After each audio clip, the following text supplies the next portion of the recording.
Այսօր ավարտվում է Սլովակիայում նախագահի այցը։ Կողմերը Վրաստանի ժամանակով ժամը 12-ին կկատարեն այցի ամփոփիչ մեկնաբանությունը։ Իսկ մինչ այդ հանդիպումներ են անցկացվել սլովակ գործընկերոջ փոխվարչապետի եւ ազգային խորհրդի նախագահի հետ։ Սլովակիայի նախագահը տեղական բիզնես հատվածին կոչ է արել հետաքրքրվել վրացական շուկայով եւ ակտիվանալ ներդրումների առումով։ Քննարկման թեմաներն էին տարածաշրջանային մարտահրավերները, Ուկրաինայում պատերազմը, Իրանի դեմ ռազմական գործողությունը եւ անվտանգության աճած ռիսկերը։ Միխայիլ Ղավելաշվիլին հանդիպումների ժամանակ զրուցել է Բրյուսելի հետ հարաբերությունների վատթարացման պատճառների, անարդար վերաբերմունքի եւ Ուկրաինայի պատերազմից հետո զարգացած գործընթացների մասին։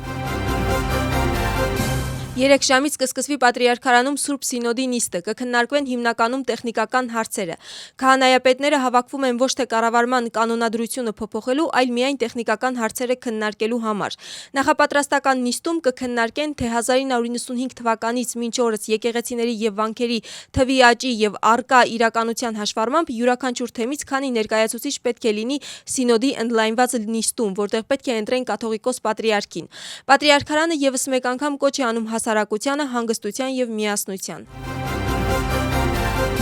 Գների կարգավորման հարցով աշխատանքը շարունակվում է։ Այսօր տեղի կունենա պարենային ապրանքների, դեղամիջոցների եւ վառելիքի գնագոյացման կառուցվածքի ուսումնասիրող Վրաստանի խորհրդարանի ժամանակավոր հանձնաժողովի հերթական նիստը։ Նիստում դեղագործական ընկերությունների մասնակցությամբ կքննարկեն դեղերի շուկայի կառուցվածքը, գնագոյացման շղթան եւ ոլորտի գործառնական գործընթացները։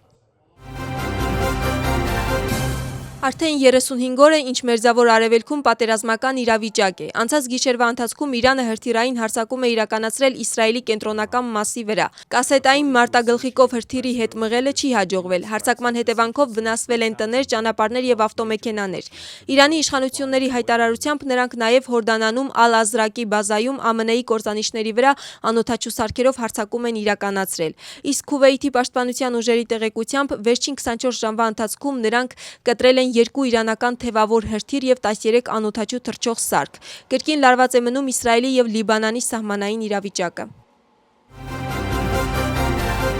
Օմանի 3 տանկեր փորձում են հատել Հորմուզի նեղուցը այն հատվածով, որը Իրանը չի վերահսկում։ Այս մասին տեղեկատվությունը տարածում է Sky News-ը։ Հաջողության դեպքում սա կլինի առաջին դեպքը, երբ նավը նեղուցն անցնելու համար կօգտագործի նշված երթուղին։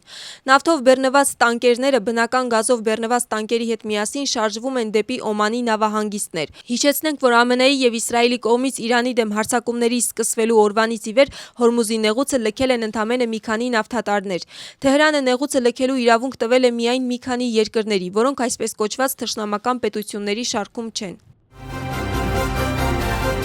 Մերձավոր Արևելքը գտնվում է ավելի լայնածավալ պատերազմի շեմին, որը կունենա դրամատիկ գլոբալ հետևանքներ, հայտարարել է ՄԱԿ-ի գլխավոր քարտուղարը։ Անտոնիո Գուտեշերը կոչ է արել Միացյալ Նահանգներին եւ Իսրայելին դադարեցնել պատերազմը, իսկ Իրանին հարևան երկրների վրա հարձակումները։